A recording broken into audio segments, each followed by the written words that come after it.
सितंबर 1989 शाम के 4:30 बजे नूट ट्वीटम और फिन पीटरबर्ग एक चार्टर फ्लाइट को लेकर ओस्लो नॉर्वे से जर्मनी के हैम्बर्ग शहर तक जा रहे थे।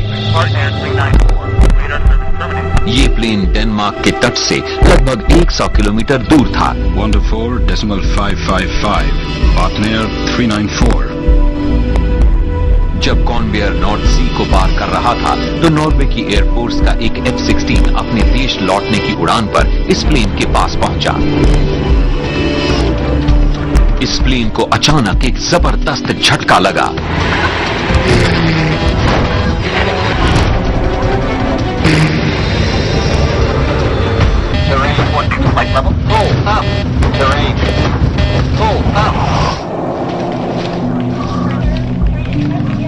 अपनी नई फ्लाइट लेवल बताइए।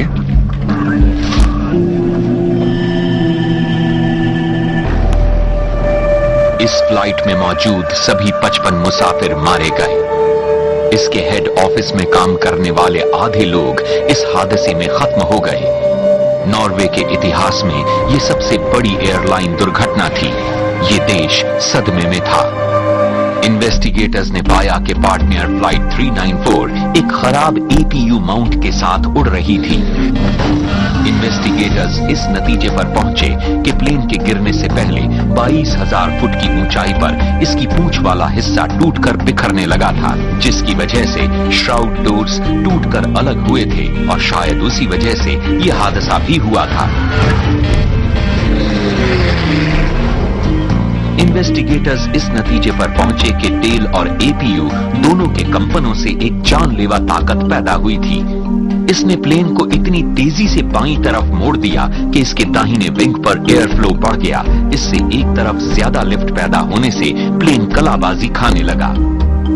ये प्लेन थोड़ी देर के लिए काबू में आया, लेकिन इसका रडर एक बार फिर बाईं तरफ जाम हो गया और श्राउड डोर्स एक झटके से अलग हो गए। प्लेन दूसरी बार कलाबाजी खाने लगा और इसकी टेल टूटकर बिखरने लगी। इसके बाद क्रू के पास इस पर काबू पाने का कोई उपाय नहीं था।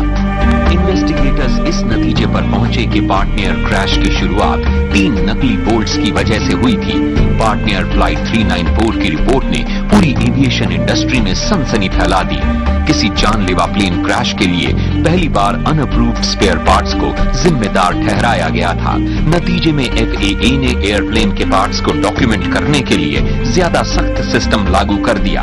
उन्होंने चेतावनी दी कि जानबूझकर नकली पुर्जे लगाने वाली एयरलाइंस पर आपराधिक मुकदमा चलाया जा सकता है। इस रिपोर्ट से अनगिनत लोगों की जान बचाने में मदद मिली।